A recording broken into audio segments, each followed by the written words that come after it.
There is often a struggle to find a good balance between work life and personal life. One company in India introducing a $1,200 fine to prevent colleagues reaching out to those on vacation. Well, Tom Gimbel, CEO of LaSalle Network, joins us now to talk more about the Balancing Act. Happy New Year. Happy New Year to you, Micah. How you doing? I'm great. Don't call Tom Skilling if he goes on vacation. You may get fined $1,000. That's $1,200. $1,200. Yeah, $1,200. But, you know, lots of bosses do that.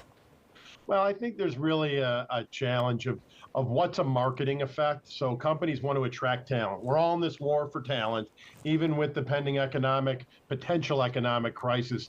The people are still having a hard time finding really good people. So companies will throw it out there and say, we're not gonna talk to you. But if you want to talk to us, you can. Or if you're so in love with the project, you can. And so you got to be really careful of what is bait and switch. There was a whole whip to do years ago about when Netflix came out with unlimited PTO. And then the undercurrent was, yeah, but people were taking actually less time off as a result of having unlimited. And I think it's the same type of thing of be wary of what people are marketing aside from what's the role you're doing, the types of people you're working with, what's the road for promotion. There's a lot that goes into it besides is somebody sending you an email while you're on vacation. Well, Tom, at what point do employers realize that people are not just workers, but they are people with personal lives, and they need to be treated as people and not just workers? I think you are 100% correct, and there needs to be a mutual respect. I think the real question comes down to is how fast an employee wants to grow and where they want to take their career. And a lot of times the bashing isn't done by the employee who's working a little bit while they're on vacation. It's done by the employees who don't ever want to work while they're on vacation, or don't even want to work that hard when they're not on vacation, and they're throwing stones. So you got to be careful where the noise is coming from. I think there's a lot of people that would say, if I can make partner at my law firm, or if I can move up and become a vice president, and I have to work for 3 hours when I'm on a vacation for 10 days, they would see that as a small sacrifice. But when it's all said and done, does it really matter? You know, when we close our eyes, are we going to say, oh, gosh, I should have worked 500 more hours. I should have worked through the weekend. I should have worked through my vacation. I assume you mean when we close our eyes for the last time? Yeah. Well, as I always say, Micah, they always ask the rich person if they wish they would have spent more time at home. They never ask the poor person if they wish they would have spent more time at the office. Exactly. I think we've all got to find our own happy medium. And instead of looking for a blog post or an article saying this, what you should think, you should really think about what's important to you and list it out. Is money really that important?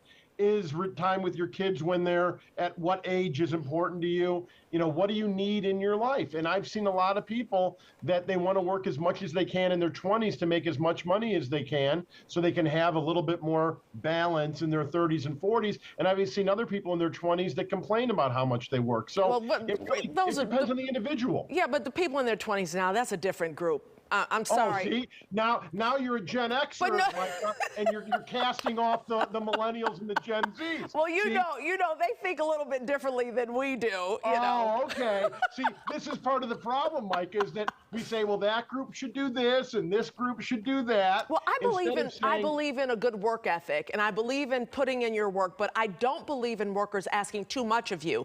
I think that they should realize you do have a personal life, and I mean, I think it makes a better worker. You told me just a second ago, can you balance a personal life and work life? You said no, not if you don't want to get ahead. Not if you want to get ahead. If you really want to grow your career, the thing is this, there is no balance. If you have 3 kids, let me ask you this, Micah. If you have 2 or 3 kids, can you equally balance being at all of their sporting events and all of their extracurricular activities? No. No. So work is the exact same thing. This whole point of thinking that there's going to be balance, there's not. You've got to look at your life and say what's important to you. You want to be at your kids' birthday parties. You want to host their birthday parties. You want to go on a vacation. You want to make sure that you have family dinners a few nights a week. At the same time, you want to get promoted. You want to have a voice at the table. You want to have influence in your career. Now, there's other people that don't want those things. They say, I'm fine being a steady Eddie, and I just want to go along with the flow, make my paycheck, and go home. And for those people, I agree with you. A 9 to 5, 40, 45-hour work week is fine. There's nothing wrong with that. But the people who want to get ahead and want to go 100 miles an hour, they shouldn't be penalized because the person, guy or girl next to them doesn't want to go that hard. Then they don't have to, but they shouldn't be jealous of the person that does want to go 100 miles an hour. That's not fair.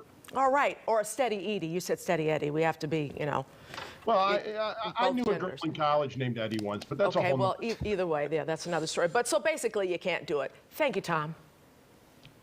As always, we're in sync, Micah. I love it. As always. Love you. Talk to you next week.